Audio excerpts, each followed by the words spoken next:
Paramnesia se define como la alteración de la memoria que se caracteriza por la distorsión de los recuerdos.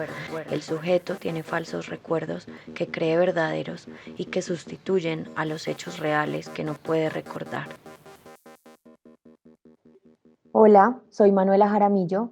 Y yo, Laura Sánchez, y esto es Parapnesis, un podcast sobre arte, memoria y líderes sociales. En este nuevo episodio de Parapnesis tenemos como invitado a Sebastián Rey, artista de la Universidad de los Andes con un máster en Intermediate Art Therapy del Medical School Hamburg. Vive actualmente en Alemania y su experiencia se ha centrado en las áreas de educación, trabajo social, arte comunitario y teoría del arte. Sebastián hace parte de los artistas que participan en el proyecto del colectivo Voyager y realizó un retrato de un líder social asesinado durante el año 2020. Hola Manuela, hola Laura, muchas gracias a ustedes por la invitación.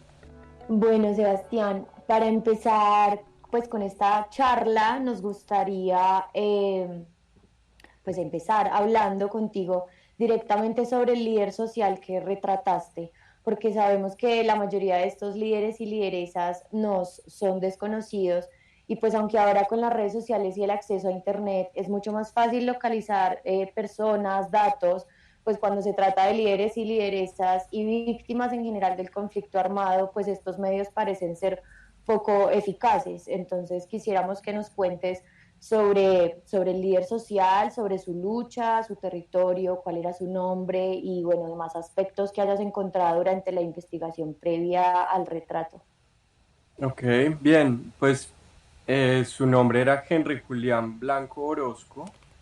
Eh, Cuando murió tenía 49 años, padre de familia, eh, y pertenecía a una comunidad de desplazados que se habían establecido en un predio llamado El Tamarindo, en el municipio de Galapa, en el Atlántico. Eso es cerca de Barranquilla. Con respecto a de qué manera ejercía él su liderazgo, puedo decir muy poco, prácticamente nada. Eh, no hay información realmente al alcance para saber de qué manera él hacía su trabajo como líder social o de qué manera se hacía pues notar. Mm, pero pues la información que sí se encuentra fácilmente es acerca de su asesinato en diferentes medios de comunicación, en unos con muchísimos más detalles que en otros. Algunas veces también se contradicen entre sí, pero digamos que además de la forma en la que fue asesinado, no hay mucha información. Lo que sí encontré después es que esta persona había sido amenazada desde el año 2010 e incluso se habían acercado personas buscándolo para asesinarlo. Estamos hablando durante casi 10 años. La comunidad lo protegía y al darse cuenta que la comunidad lo protegía, empezaron a ofrecer recompensas económicas a cambio de información o de que entregaran su cuerpo. Eh, Él tuvo muchísimo tiempo como respaldo, apoyo del Estado. Sin embargo, en el momento en el que ocurrió el asesinato, pues él se encontraba sin acompañamiento policial, eh, y hasta el momento tampoco se sabe bien cómo, cómo ocurrió, quién fue exactamente el que lo hizo. Bien, creo que es similar a lo que sucede en muchos de los otros casos. Sí, eso es cierto. Hace poco en realidad he escuchado en otro podcast que es muy difícil que a los líderes sociales que piden ayuda o protección por amenazas Ujú, ujú. les brinden esa protección a tiempo o les brinden una protección como que en realidad les sirva y que al Sí. final ya es demasiado tarde. Además, teniendo en cuenta que se encuentran pues en espacios muy alejados, eh, creo que pues, se encuentran en una en una condición de mayor vulnerabilidad. Eh, sí, en donde incluso el refugio, como les contaba, se vuelve que la misma comunidad lo protege, pero pues en algún momento, como es evidente, no es suficiente. Sí, es cierto, porque pues sí, aparte de los lugares donde se encuentran, también cuentan con pocos recursos en la mayoría de los casos. Ujú. En unos anteriores episodios lo habíamos mencionado que la información está casi siempre ligada a cifras y a datos técnicos, generalizando a los líderes y lideresas y Ujú. reduciendo sus historias a números. Sí. Pero entonces sí nos gustaría saber un poco cómo fue pues tu proceso, así recurriste a alguna fuente aparte de las que ya nos mencionaste, si para sacar la imagen que sacaste, pues ¿qué utilizaste? Sí, pues parte de la información que encontré también con respecto a él, pues es que él era desplazado y se habían, sí, habían ocupado el espacio donde vivían, y eran 180 familias aproximadamente desplazadas. Digamos que lo que tú dices estaba muy basado en números: 180 familias desplazadas en el Atlántico, y decidí cómo encontrar alguna forma de poder ver lo que Henry Julián veía, de entender su contexto, entender su espacio, y pensé, ok, si no tengo información real con respecto a él y a su obra, quiero tener información con respecto a su entorno. Eh, y empecé a revisar cuáles son los paisajes o cómo son los paisajes más cercanos a los lugares donde él vivía. Eh, y utilicé incluso en algunos momentos Google Maps con el Street View para ver cómo eran las calles, qué tipo de tiendas había, cómo eran las casas, cómo intentar proyectarme o tener una idea visual eh, de lo que Henry Julián pudo haber visto durante su vida. Eh, sí, como poderme hacer una idea a lo lejos, obviamente, de cómo se podía entender ese espacio de manera visual. Vale, y hay otra cosa ahí, bueno, digamos que utilizas esas herramientas, pero el retrato que tú desarrollaste es de alguna manera un dibujo figurativo del rostro de Henry Julián Blanco. Y digamos que el retrato permite pues más fácilmente leer un estado de ánimo en, digamos, en su rostro, en su mirada, en sus ojos, una serie de cualidades pues que se posibilitan a partir del trazo que tú decidiste. Entonces, cuéntanos por qué decidiste que querías utilizar esta técnica, que era la que mejor se adaptaba, digamos, a lo que tú pensabas transmitir, y también si de pronto antes de finalizar el retrato tuviste alguna idea que hubieras descartado. Voy a empezar por tu última pregunta. Eh, Descarté muchísimas ideas. Intenté de varias formas, con varias técnicas, y me di cuenta como no es lo no es lo que estoy buscando, no es lo que se necesita. Eh, Hubo unas que se me fueron demasiado abstractas y dije como quiero traerlas de nuevo, quiero que la cara, que el rostro, que los gestos, o bueno, como si el rostro de esta persona esté presente. Eh, la técnica que utilicé es una técnica mixta. Hay un dibujo análogo y el resto es composición digital, de dibujos análogos. Entonces, a lo que me refería también, como cómo se veía en el fondo, digamos, si uno ve más allá del rostro de Henry Julián, hay una superposición de imágenes en las que juego un poco con lo que con lo que se podría ver, con lo que podría estar sucediendo allá de manera visual. Sí, sí, es básicamente eso. No sé si respondí todas tus preguntas. Sí, está perfecto. Ok. Sí, pues ahí mencionas, pues ya te empiezas a centrar como en la manera en la que trabajas Ujú, y cuando hablábamos o cuando te preguntábamos sobre ti, como por correo, eh, nos contabas que tu trabajo actualmente ha estado enfocado en la transmedialidad artística y en ujú, la reconciliación social.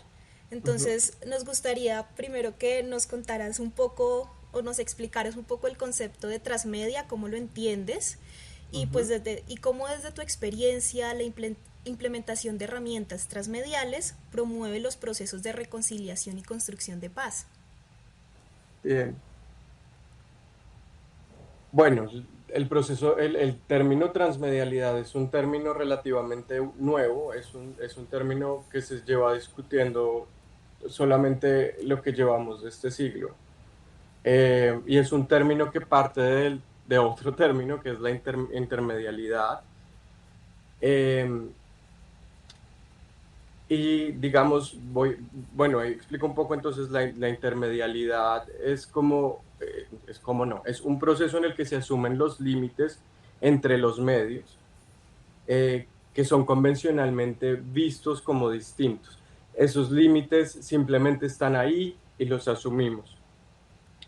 Cuando trabajamos de manera intermedial, entonces lo que estamos haciendo es tratando de tomar cosas de un medio y cosas del otro sin cuestionarnos que son medios distintos. La transmedialidad problematiza la existencia de los límites mediáticos. Eh, entonces, por un lado, se resalta la intermedialidad, estaría resaltando la importancia de los límites, mientras que la transmedialidad los estaría cuestionando. Eh, y al final la transmedialidad entonces eh, expone que los fenómenos no son dependientes de un único medio y que los fenómenos ocurren a través de los medios, dentro de los medios y también rompiendo los medios. Eh, bueno, sí, es más o menos eso. Ok, Eh, gracias. mm, digamos que sintetizando un poco menos de la teoría, sería que la transmedialidad responde a la necesidad de darle un nombre a un proceso que no es necesariamente intermedial, ya que no se articula a partir de la esencialidad de las divisiones mediáticas. Eh, Les puedo dar un ejemplo así como que no tiene nada que ver con el arte, pero si uno va a un restaurante internacional, pues uno sabe como que comida de distintos países, distintos orígenes, y seguramente te encontrarás con una hamburguesa o te encontrarás con una pasta, pero nunca vas a esperar que que en medio de tu hot dog te salga un espagueti. Em, es precisamente eso, como que aquí los medios están tan en la intermedialidad y es como normalmente desde tiempos remotos lo estamos viendo. eh, Responde a estas diferencias y la transmedialidad dice como revisemos por qué estas diferencias son tan grandes y revisemos por qué estos límites son tan estructurales. Y ahí me voy a la siguiente pregunta que hiciste y es ¿por qué fomenta esto construcción de paz? ¿Por qué puede haber reconciliación a partir de este proceso?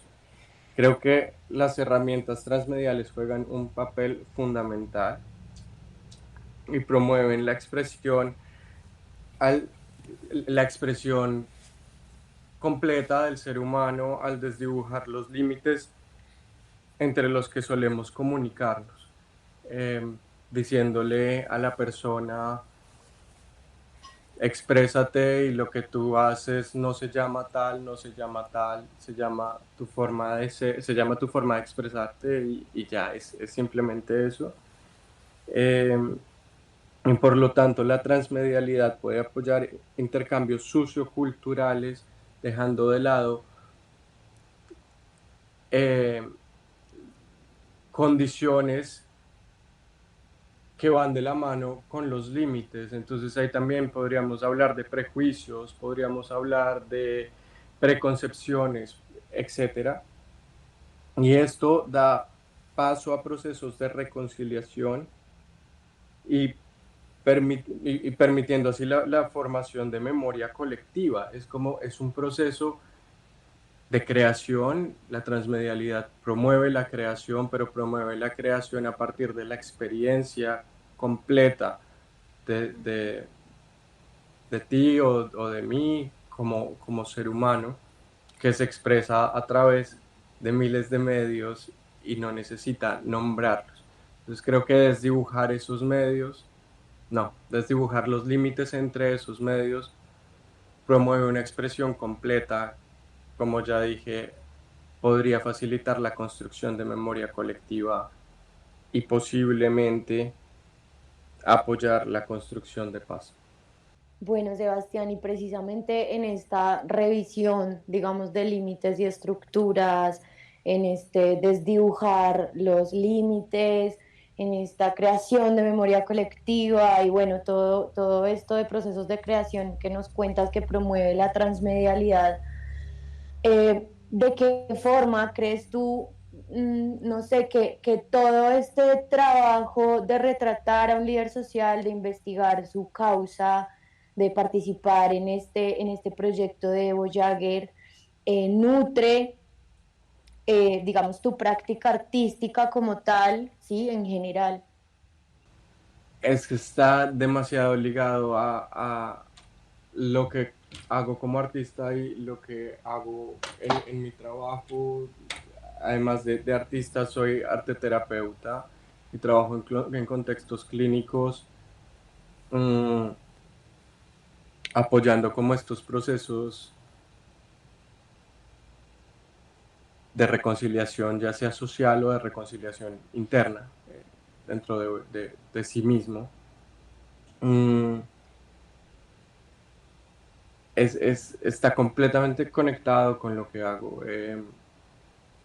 Incluso cuando vi el proyecto, pensé como, qué bien, quiero hacer parte de esto, quiero mostrar que estoy interesado, quiero mostrar que es posible, quiero hacer parte de esto que considero indispensable en el contexto sociocultural en el que se encuentra Colombia hoy en día.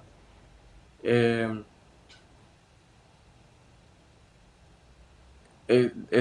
digamos, este proceso, este proyecto comparte muchísimos de los cuestionamientos que yo me hago como artista, que yo me hago como persona y que me han traído hasta el momento en el que me encuentro haciendo lo que hago. Ok, Sebastián, ahí en parte nos respondes la pregunta que quería hacerte. Entonces, también quiero retomar algo anterior que era, bueno, tú eres un artista colombiano que reside en el exterior y pues de alguna Ujú. manera eso trae consigo el peso del conflicto que tenemos en nuestro país desde hace muchísimos años. Entonces, parte de la pregunta que nos respondías ahora era qué te impulsó a participar en el proyecto de Voyager, Ujú. pero entonces queremos saber de qué forma crees que la distancia, o sea, viéndolo desde Alemania, eh, afectó el proyecto, o sea, cómo afectó tu manera de involucrarte o de leerlo. Hmm. No sé, no sé cómo, o sea, creo que hay varias partes ahí implícitas, voy a tratar como de desglosarlo. Entonces, por un lado está la pandemia, eh, entonces es el distanciamiento sí, que se produjo a partir de la pandemia o por causa de la pandemia, pues creo que ese distanciamiento nos ha tocado a todos en todo el mundo y de alguna manera hace que la virtualidad cobre una importancia gigantesca. Eh, Creo que en otros contextos o sin la pandemia me hubiese gustado ir a los lugares, recorrerlos, verlos, no con Google Maps, sino realmente estar ahí, ver cómo es, sentir el clima, hacer como lo que les estoy contando de la transmedialidad, como poder estar ahí con más de un sentido. Eh, Eso por la parte de la pandemia. Con respecto a Alemania, yo no sé si puedo decir que yo veo el contexto desde afuera. Considero que, sí, seguramente sí. Considero que viendo, es que no sé, me parece complejo responderlo desde Alemania. Creo que personalmente el conflicto ha sido algo para mí muy mediático, incluso antes de vivir en Alemania.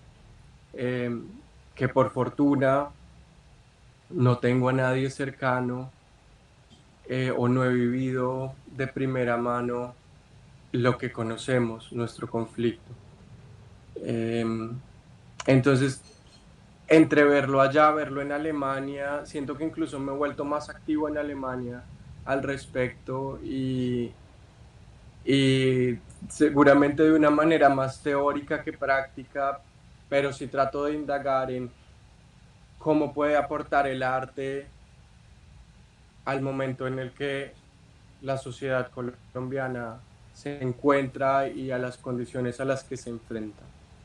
Creo que tal vez estar fuera me ha hecho interesarme de manera teórica, como más de manera teórica en encontrar apoyos en el arte para las condiciones actuales.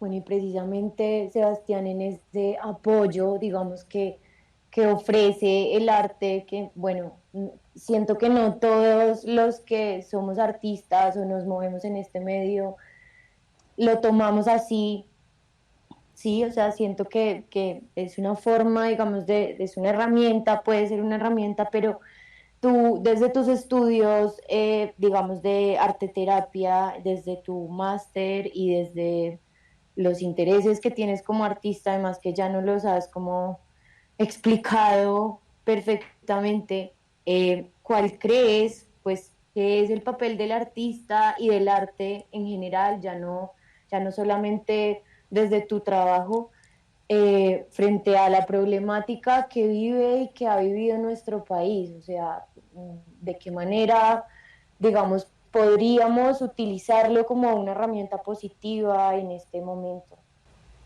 Creo que la palabra clave que utilizaste ahí es podemos o poder, y ahí tiene que ver un poco con la voluntad y obviamente es algo que le corresponde a cada persona.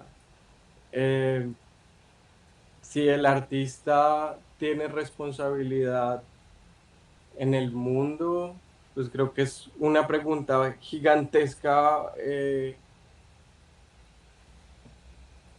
la que te digo, yo como artista me siento responsable y siento que tengo responsabilidades, eh, también como ser humano, pero que el asumir el rol de artista me haga responsable de algo, tampoco estoy tan seguro. Yo lo veo así, pero entendería que las demás personas o que a otras personas no lo vieran así. Mm, Entonces, la pregunta te la podría como responder, pero la respondería desde un punto de vista muy personal, en el que sí creo que debo relacionarme con el mundo en el que vivo de manera crítica y que las inquietudes de la sociedad de la que soy parte deben reflejarse en mi obra.